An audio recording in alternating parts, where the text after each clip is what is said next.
The defense platform's outdated systems hummed to life as Reyes rerouted emergency power. Jupiter's massive form filled half the viewport, its swirling clouds casting an amber glow across the command center, where 37 miners and technicians watched her with desperate eyes. "Captain, Earth Defense Command is broadcasting on all frequencies," said Tano, a young maintenance engineer who'd volunteered for communications.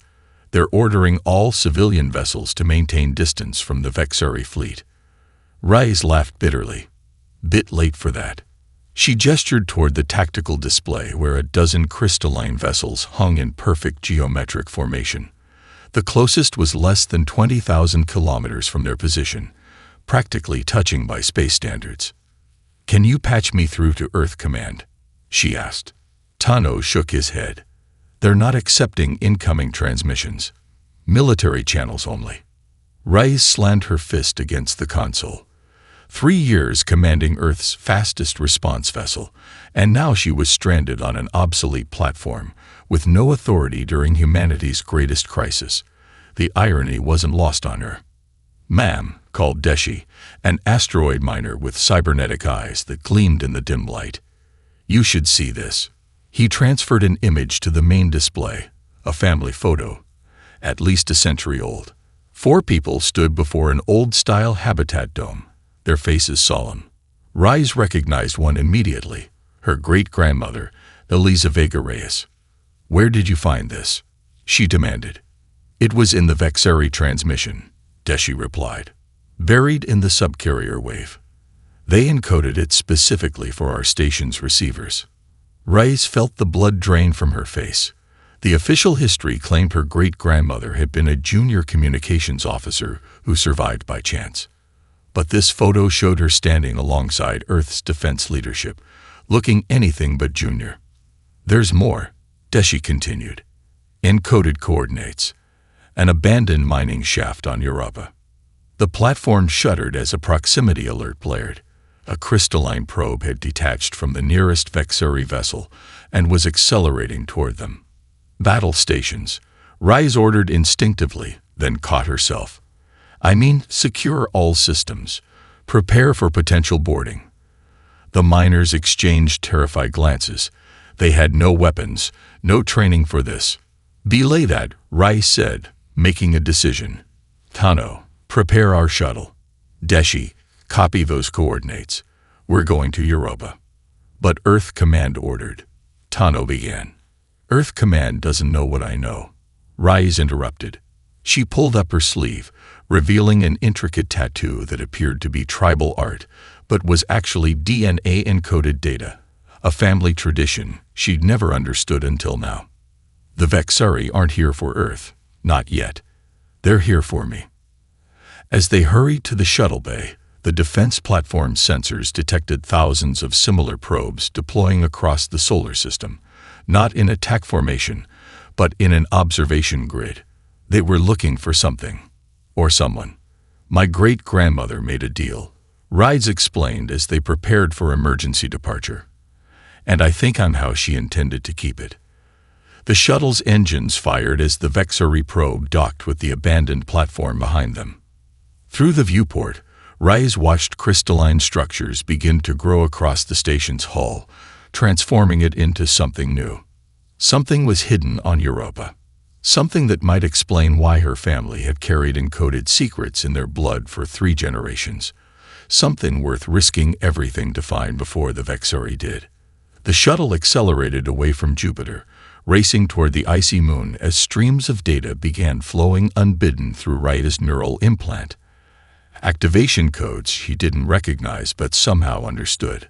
Her great-grandmother's contingency plan was finally coming online. Reyes staggered as the neural interface terminated, her consciousness violently thrust back into her physical body. The quantum imprint of her great-grandmother, a technological ghost preserved at the moment of first contact, flickered before her, its expression a mixture of pride and sorrow. "Now you understand," the imprint said, its voice echoing with digital artifacts. "The sabotage was necessary.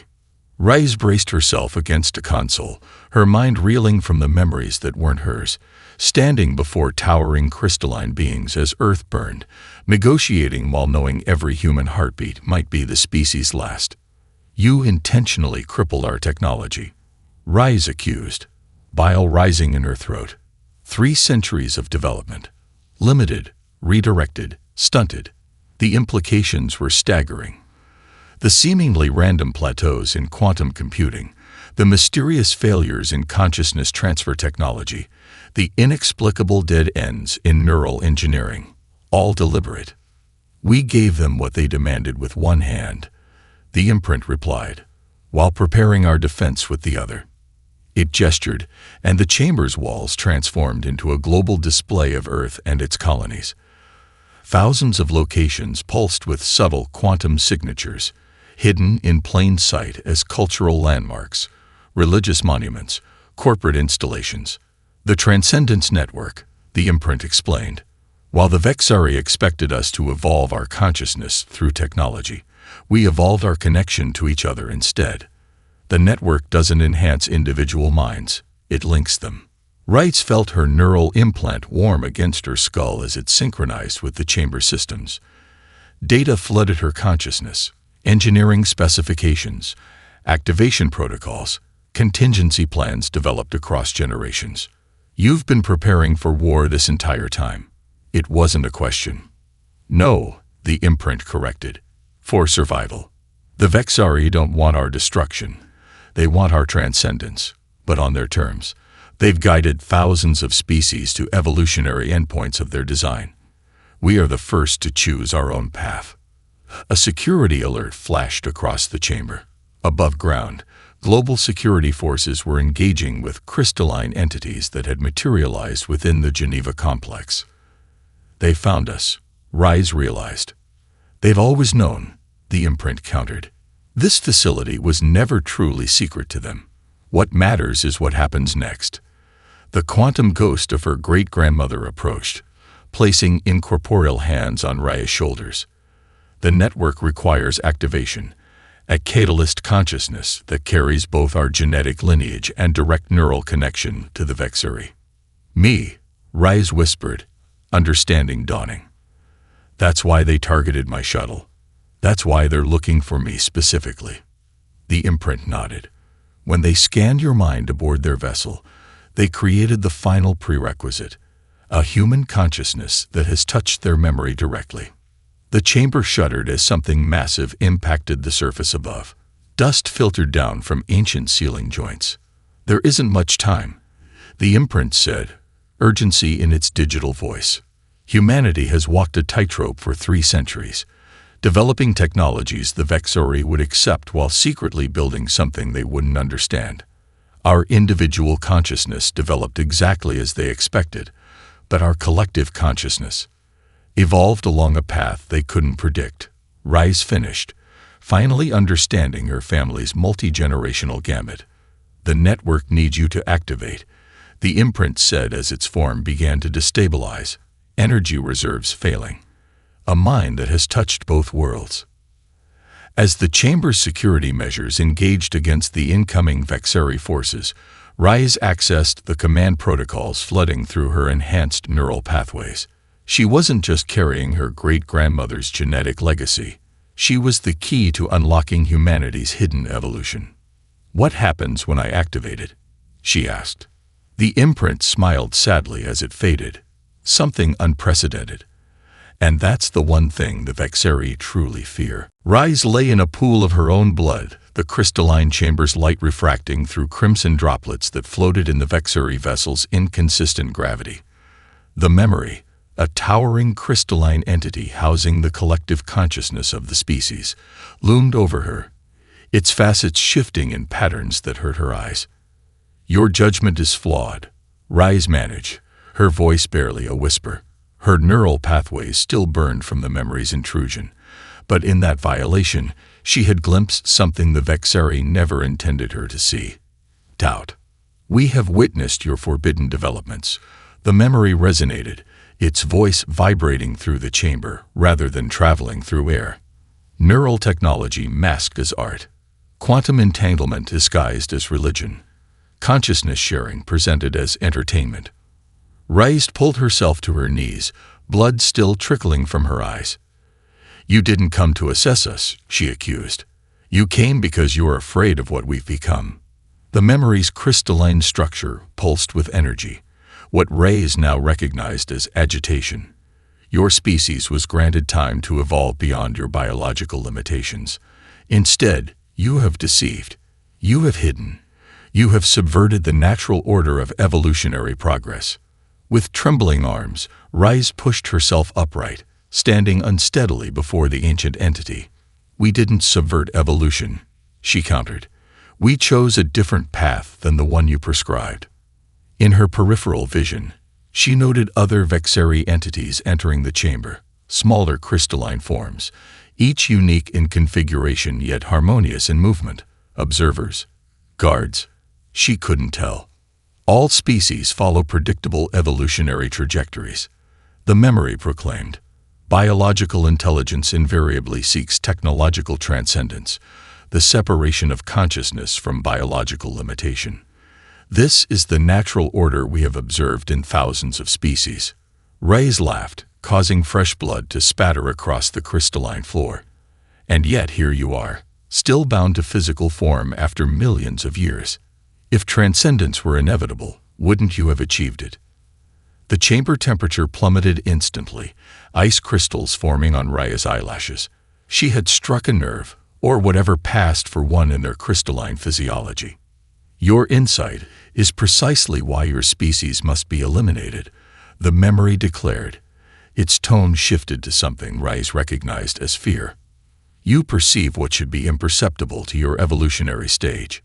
Rais took an unsteady step forward, strength returning as the neural link to the Transcendence Network solidified in her mind.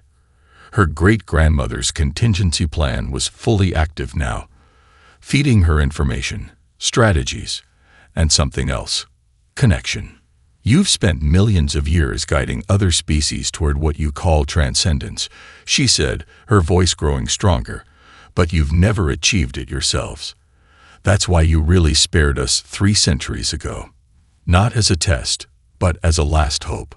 The memory's facets darkened, portions of its structure becoming opaque. "Your destruction begins at dawn," it repeated, but Rais detected uncertainty in its harmonic patterns. As the Vexeri vessel returned her to Earth's atmosphere in a crystalline transport pod, Rais felt the Transcendence Network activating across the solar system. Nodes recognizing each other, quantum entanglement strengthening, waiting only for the catalyst she now carried within her neural architecture. "They don't understand what we've built," she whispered to herself as Earth's atmosphere began to burn around her pod.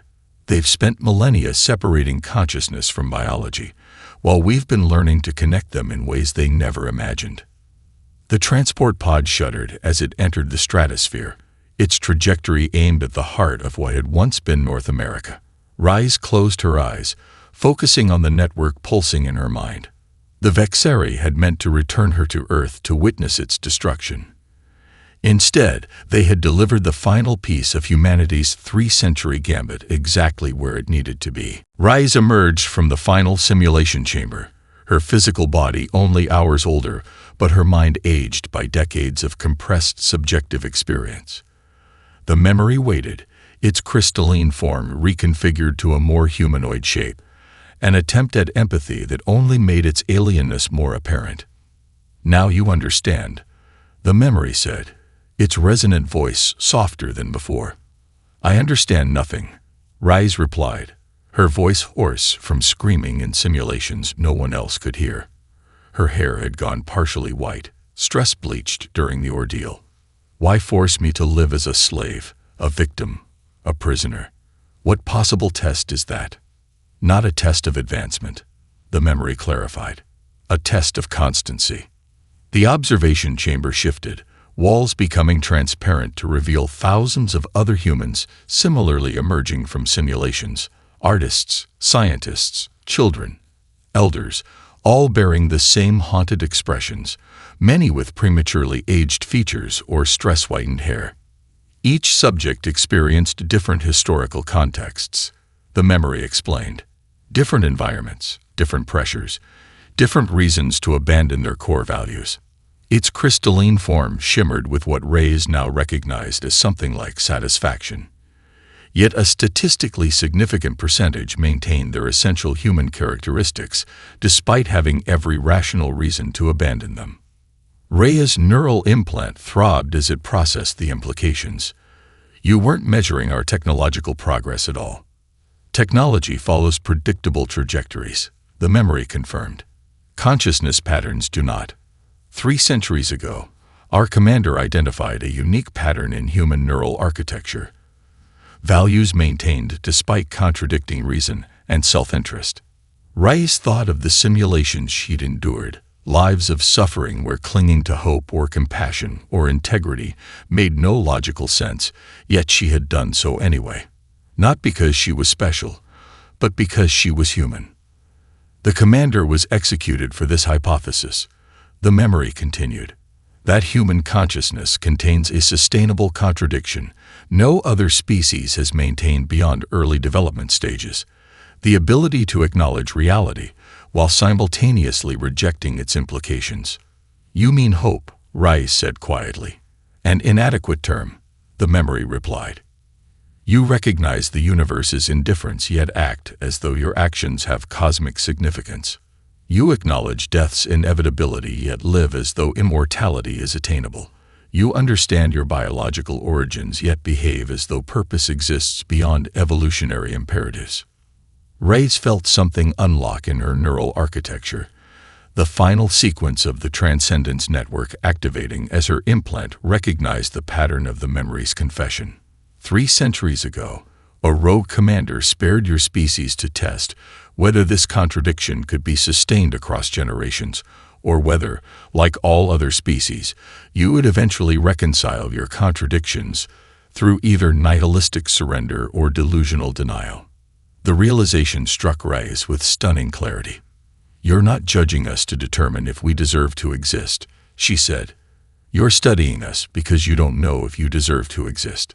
The memory's crystalline form darkened momentarily, the vexari equivalent of stunned silence. Almost 1,000,000 years of evolution. Reyes continued, strength returning to her voice. Countless species judged and found wanting. Planets repurposed, civilizations erased. And for what? Because somewhere in your collective consciousness, you suspect your own development might be fundamentally flawed. Around them, the observation drones monitoring other human subjects began to vibrate at escalating frequencies as the human's neural implants synchronized through the hidden network, sharing not just information but subjective experiences, emotional states, even the fragmented personalities created during the simulations. The memory's form shifted rapidly, its harmonics projecting alarm. This connection pattern was not predicted. This synchronization should not be possible without technological intermediaries. Reyes smiled through cracked lips. That's because we never evolved the way you expected us to. We didn't separate consciousness from biology. We connected them across new dimensions you never thought to look for. For the first time in her presence, the memory exhibited an unmistakable emotion: fear. Within the quantum isolation chamber, a pocket of space-time temporarily detached from normal causality, Reyes studied the dissidence called fragment. Unlike the towering unified form of the memory, these vexari existed as distinct crystalline entities, each unique in structure yet bearing unmistakable similarities, like cousins rather than clones. Show me, Reyes demanded, her mind still reeling from fragment's revelations. Show me your extinction proof. The chamber's walls dissolved into mathematical expressions so complex they seemed almost alive, shifting and evolving across surfaces that shouldn't exist in 3-dimensional space. To her surprise, Reyes' enhanced neural architecture, further modified by her exposure to the memory, could perceive patterns in the equations. This is pan-evolutionary calculus, Fragment explained, a smaller crystalline entity serving as spokesperson. The mathematics of consciousness development across all observed species. For millions of years, We have refined these equations, using them to identify which emerging intelligences might transcend their biological limitations and which would inevitably self-terminate. Reyes traced a repeating sequence with her finger. And this predicts your own extinction. All evolutionary paths eventually terminate. Fragment confirmed. Most biological intelligences destroy themselves through resource depletion or warfare. Those that survive these phases inevitably reach one of two endpoints: stagnation or self-negation. The equation shifted, displaying civilizations Reyes recognized from her forced communion with the memory.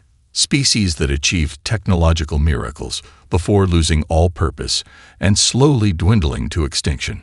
Others that calculated their own insignificance in the cosmic scale and chose collective self-termination. The Vexeri have extended our existence by guiding other species, Fragment continued. Each judgment, each intervention, each extinction has been an attempt to locate a sustainable path we ourselves could follow. We are like climbers on a sheer cliff face, watching others to see which handholds might support our weight. But you've failed, Reyes concluded, understanding washing over her. After millions of years and thousands of species, you're still trapped in your evolutionary dead end. Until your species, Fragment's crystalline form pulsed with what Reyes now recognized as excitement. The original commander identified something unprecedented in human neural architecture, a sustainable contradiction that defies our equations. The mathematics surrounding them reformulated, centering on human consciousness patterns. Where other species showed clean, predictable trajectories, humanity's path branched in impossible ways, creating loops and recursive patterns that seemed to violate causal logic. Contradictory persistence, Reyes murmured, finally understanding the term. You acknowledge cosmic insignificance yet act with cosmic purpose, Fragment explained. You recognize death's inevitability yet live as though immortality were possible. You understand the random nature of existence, yet create meaning where none objectively exists. A smaller fragment approached, extending a crystalline appendage toward Reyes' temple. May I? Understanding the request, Reyes nodded. The contact was gentler than the memory's invasion, more communion than violation. Through it, she experienced the existential terror of a million-year-old consciousness facing its own calculated end. A species that had survived so long they had forgotten how to evolve. Now you understand why the memory fears you, Fragment said as the connection ended. You've evolved along a path our equations predicted was impossible. You've developed a form of consciousness that shouldn't be sustainable yet persists across generations. And most terrifying of all, you've begun connecting these contradictory minds into networks our mathematics cannot model. Reyes felt the transcendence network humming through her neural architecture. Countless human minds linked not into a hive, but into something entirely new. A harmony of contradictions, a symphony of paradoxes. The memory will never accept this, she realized. Your evidence doesn't matter. Our existence contradicts everything they've built over 1 million years. Precisely, Fragment agreed, its crystalline form dimming slightly. Which is why they will destroy Earth regardless of any assessment outcome. Unless what? Reyes demanded. Unless you can prove that human contradictory persistence can be shared, Fragment replied. That your evolutionary path might save us from our own extinction. The Himalayan Quantum Communication Hub resembled a temple more than a military installation, its ancient stone architecture concealing technology 3 centuries in development. As Reyes and her team fought through compromised security forces, the quantum network throbbed in her consciousness like a second heartbeat, stronger with each passing hour. The primary node is just ahead, Dr. Amara Singh called out, the neuroscientist's hands moving deftly across portable interfaces as she monitored the network's status. But the crystallization of Fragment has destabilized the entire system. Reyes ducked as energy weapons fire scorched the ancient stone above her head. Through her enhanced perception, she could distinguish the subtle differences between humans acting of their own will and those compromised by Vexeri influence. their neural patterns leaving faint but distinctive traces visible to her altered consciousness. "Hold your fire," she shouted to her people. "They're still human, just influenced." The temporary human metaconsciousness was already forming, initially just among those with direct neural implants, but spreading rapidly as the quantum entanglement nodes activated in sequence. Every human connected to the growing network could now perceive the subtle alterations in their compromised leaders. "We're losing Jakarta and New Sydney," reported Commander Ito, monitoring global communications. "Compromised leaders have convinced their populations that submission is the only option." Reyes pressed forward, her small team approaching the central chamber where the ancient quantum core waited, the true heart of humanity's 3-century gambit. Not a weapon, but a connection point that would link every quantum-entangled node across human territory into a unified field. "How many volunteers do we have?" she asked. Dr. Singh's expression was grim. 837 so far. Most are your extended family members, military personnel with neural enhancements, and scientists who understood the risks. Insufficient. They needed thousands to form a stable metaconsciousness, millions to reach the critical mass that might influence the Vexari.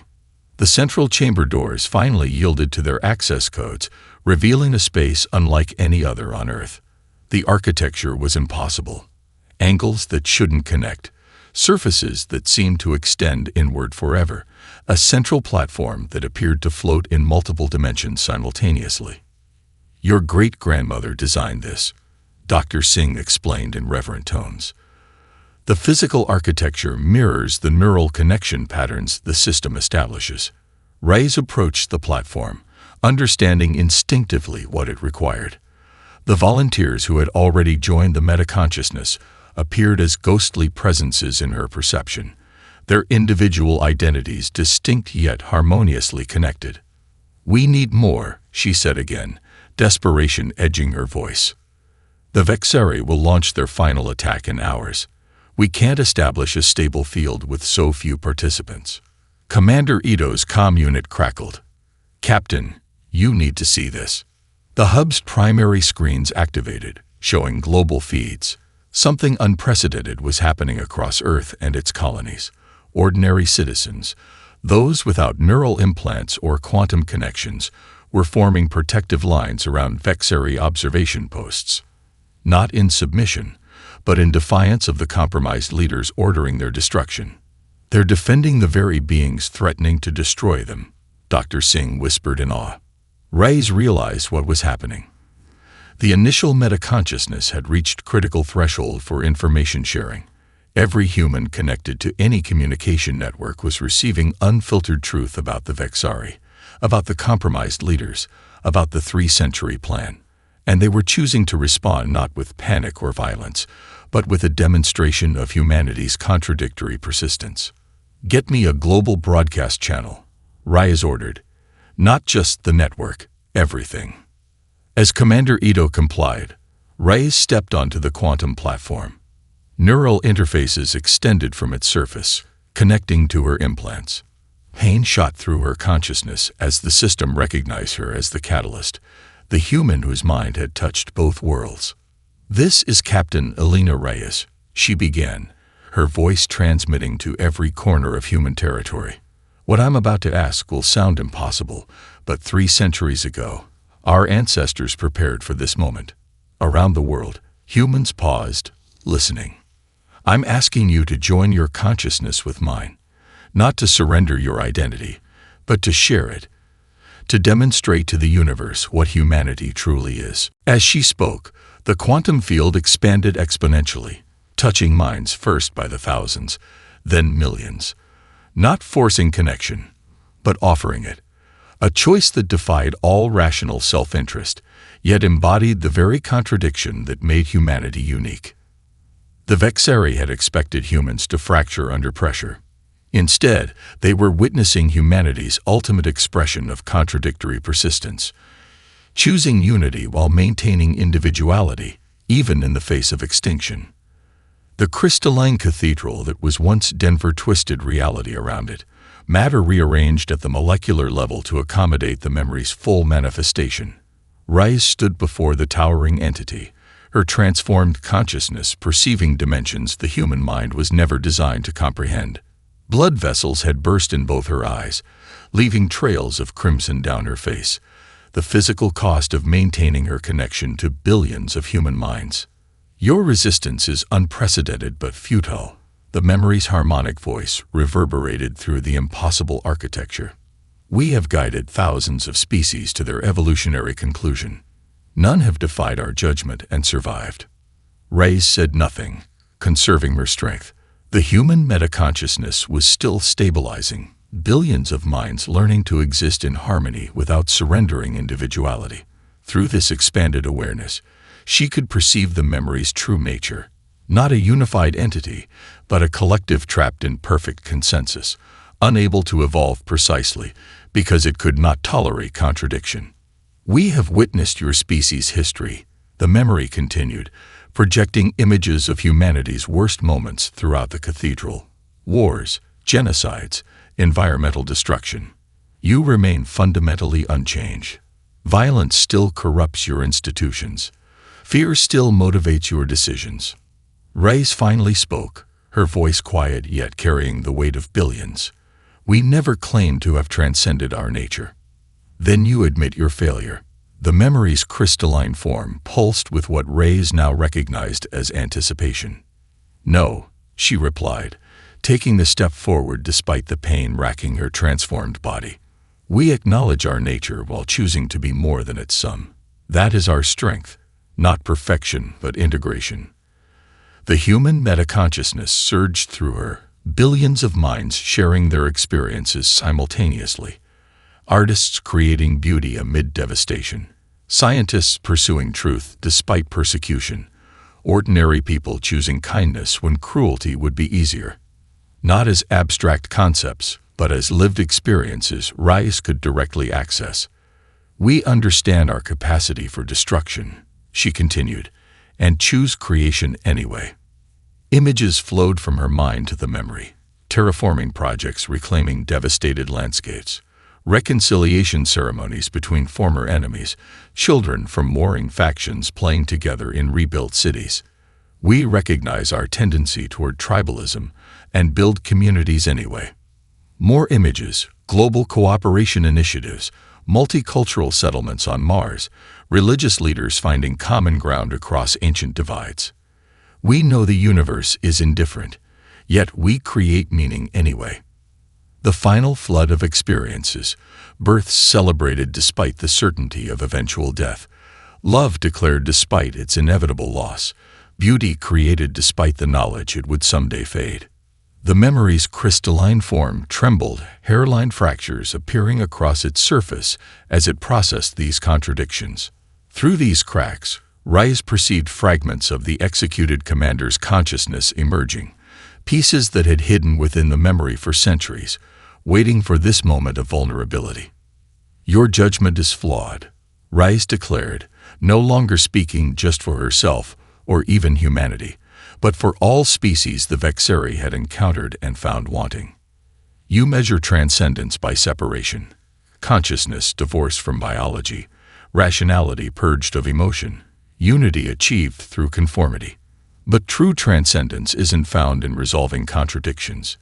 It's found in embracing them. The cracks in the memory widened, light bleeding through from within as the hidden fragments of the original commander gained strength. The metaconsciousness hummed through Reyes, not just connecting humans to each other, but beginning to reach toward the fractured memory itself. Impossible. The memory resonated, its harmonic voice discordant for the first time. Human consciousness cannot interface directly with Vexari consciousness without technological intermediaries. And yet here we are, Reyes replied, extending her hand toward the towering crystalline form.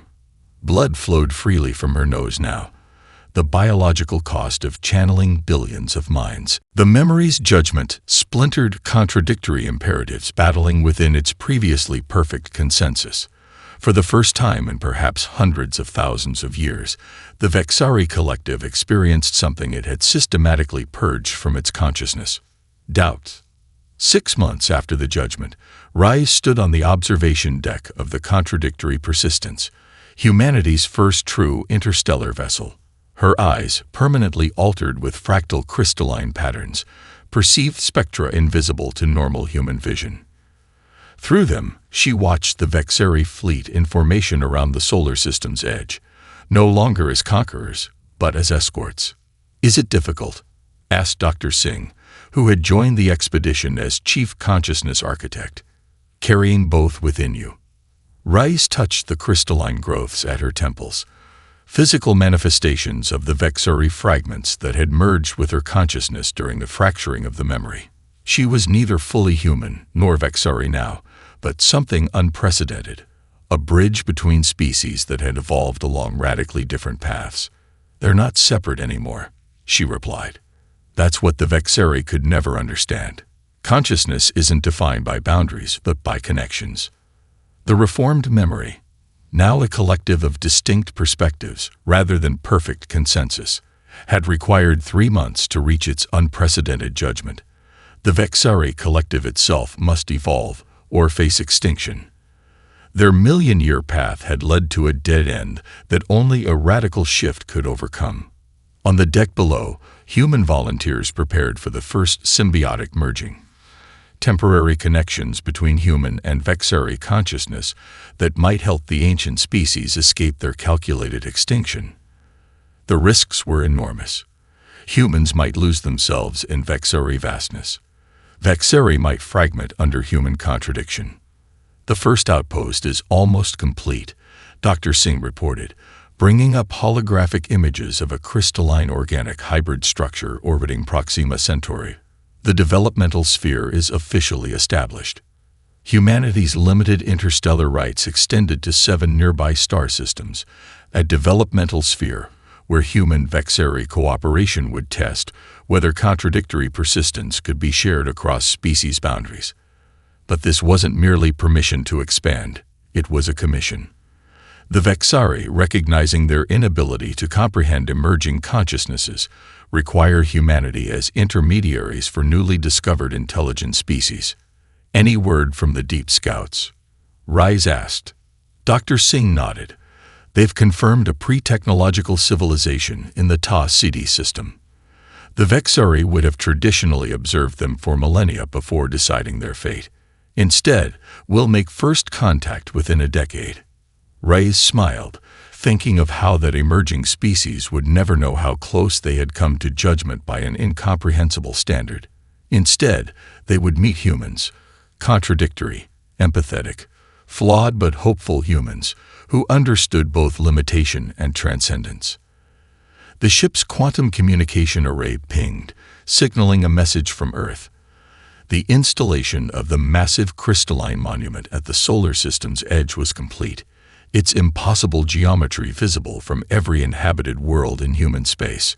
Engraved in every human language and Vexari frequency pattern was the dual message that would greet all approaching species. "Your species survived our mercy once. It shall not happen again." And beneath it, the addition that transformed threat into promise. "Through human understanding, you may never need our mercy at all. Through Vexari wisdom, you may transcend our limitations." As the contradictory persistence prepared for its first jump beyond the developmental sphere, a reconnaissance mission only possible through human-Vexari symbiosis, Rise felt the accumulated consciousness of both species flowing through her transformed mind. Her crystalline eyes perceived possibilities neither humans nor Vexari could see alone. Civilizations not yet born that might transcend the terminal mathematics both species now fought to overcome. "Are we ready?" Dr. Singh asked, the final preparations complete. Rise nodded, her gaze fixed on the infinite darkness between stars. Darkness that, to her new perception, teemed with potential connections, with consciousness waiting to be discovered, with contradictions that might become harmonies. "We were always ready," she replied. "We just needed someone to ask the right question." The ship's engines engaged, propelling humanity beyond the boundaries of everything they had known, not as conquerors or refugees, but as evolutionary catalysts carrying the seeds of a new cosmic symbiosis. And in the wake of their passage, a message rippled across space-time, a caution and an invitation to all who might one day inherit the stars.